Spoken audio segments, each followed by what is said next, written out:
Ketika manusia tidak lagi diizinkan bermimpi. Cerita ini terinspirasi dari creepypasta populer yang berjudul The Russian Sleep Experiment. Kisah bermula pada musim dingin tahun 1947. Salju turun tanpa jeda selama berminggu-minggu menutupi jalan, atap rumah, bahkan suara langkah manusia.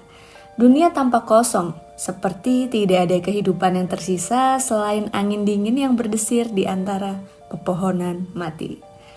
Di tengah hamparan putih itu berdiri sebuah bangunan beton rendah, setengah terkubur tanah, dan dari kejauhan bangunan itu tampak seperti gudang tua atau bunker militer yang sudah ditinggalkan.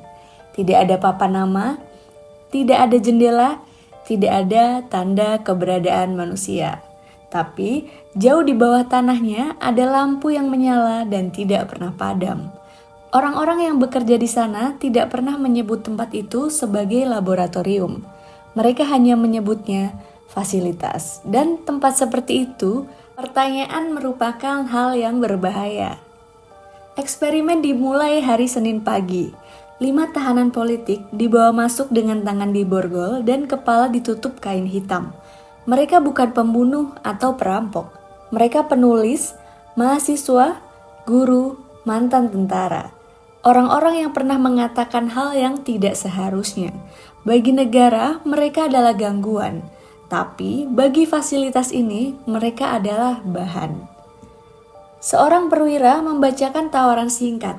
Jika mereka bertahan tanpa tidur selama 30 hari, mereka akan dibebaskan.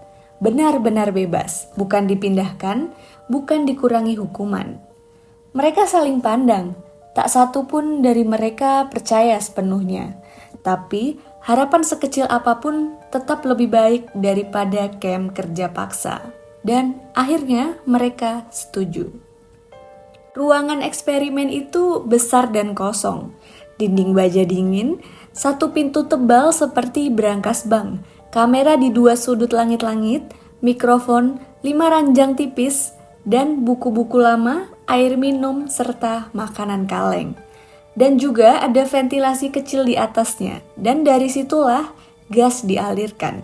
Gas stimulan eksperimental. Tidak berbau, tidak berwarna, tapi cukup kuat untuk mengusir rasa kantuk sepenuhnya. Hari pertama terasa seperti liburan kecil. Mereka bercakap santai, bertukar cerita, tertawa. Salah satu bahkan menyanyi pelan. Peneliti di ruang observasi bahkan bosan menonton. Hari kedua, mata mulai merah, tapi mereka masih normal, sedikit lelah, sedikit lebih sensitif, tapi masih manusiawi. Hari ketiga, percakapan mulai berubah. Mereka mulai membicarakan hal-hal pribadi seperti penyesalan, kesalahan di masa lalu, rahasia, seolah kurang tidur membuat pertahanan mental mereka runtuh. Memasuki hari keempat, suara mereka turun menjadi bisikan. Tak ada lagi percakapan keras seperti mereka takut didengar sesuatu. Padahal hanya ada kamera, atau setidaknya itu yang mereka kira. Mereka mulai bergantian mendekati kamera, berbisik, bukan pada peneliti, tapi seperti mengadu. Dia bohong. Jangan percaya dia. Dia merencanakan sesuatu. Itu yang dikatakan para tahanan. Paranoia muncul tanpa sebab. Mereka mulai saling curiga. Hari kelima, tak satu pun berbaring. Tak ada yang tidur. Mereka berdiri, menghadap dinding, berbisik berjam-jam. Seorang teknisi berkata pelan. Mereka seperti berbicara dengan seseorang. Tidak ada siapa-siapa di sana, jawab kepala proyek. Tapi suara terdengar kurang yakin. Hari ke-6, salah satu mulai tertawa sendirian.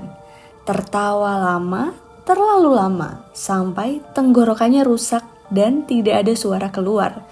Tapi mulutnya tetap terbuka, seolah masih tertawa tanpa suara. Hari ke-7, mereka mulai mencakar kulit mereka sendiri, seperti ada sesuatu di bawah kulit mereka. Darah menetes ke lantai, tapi anehnya mereka tidak terlihat kesakitan. Tidak ada teriakan, tidak ada keluhan, hanya ekspresi kosong. Hari ke-8, mereka berhenti melihat satu sama lain. Tidak ada kontak mata, seolah tatapan orang lain itu berbahaya. Hari ke-9, sunyi total, terlalu sunyi. Mereka duduk diam menghadap kamera, tersenyum tipis. Senyum yang membuat para peneliti merinding. Mereka seperti tahu sesuatu. Hari ke-10, mikrofon hanya menangkap suara aneh. Basah, seperti daging diremas, dan suara kunyahan pelan. Akhirnya pintu terpaksa dibuka.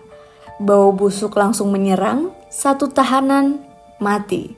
Tubuhnya dimakan. Daging di kaki dan di dada hilang. Tulangnya terbuka dan 4 tahanan lainnya berlutut di sekitarnya. Memakan, perlahan, tenang, seperti makan malam biasa. Seorang tentara yang melihat muntah dan salah satu tahanan menoleh, tersenyum. Dan disitulah senyuman yang paling tidak manusiawi yang pernah dilihat oleh siapapun. Mereka akhirnya ditembak bius, dibawa ke ruang operasi. Di sanalah segalanya menjadi lebih buruk. Saat obat bius mulai bekerja, mereka panik, meronta, menjerit, dan berkata, "Jangan biarkan kami tidur, jangan." Butuh 5 orang untuk menahan satu tubuh. Dosis ditambah 2 kali lipat, akhirnya mereka pingsan. Dokter mulai membersihkan luka, kulitnya robek, ototnya terlihat, kuku patah. Tapi saat operasi dimulai, mereka bangun. Mata mereka terbuka lebar, sepenuhnya sadar, tanpa anestesi. Dokter membeku dan berkata, "Mereka tidak menjerit." Pisau bedah itu mengiris perut. Tidak ada reaksi, tidak ada rasa sakit. Salah satu bahkan tertawa pelan. Tertawa saat ususnya terlihat. Dokter pun gemetar. "Apakah kalian tidak merasa sakit?" Tahanan itu menoleh, tersenyum, dan berkata, "Kami melewati rasa sakit sejak lama.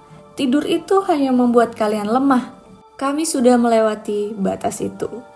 Dokter berbisik, "Apa kalian ini sebenarnya?"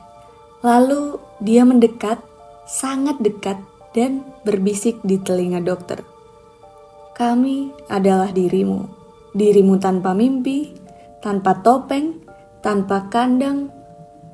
Dan ruangan terasa lebih dingin. Semua orang diam, lalu dia berkata pelan, "Kalian pikir tidur itu istirahat, padahal itu penjara. Setiap malam, bagian paling jujur di diri kalian dikunci. Kami sudah bebas." Monitor jantungnya tiba-tiba melonjak, lalu garis datar, flatline.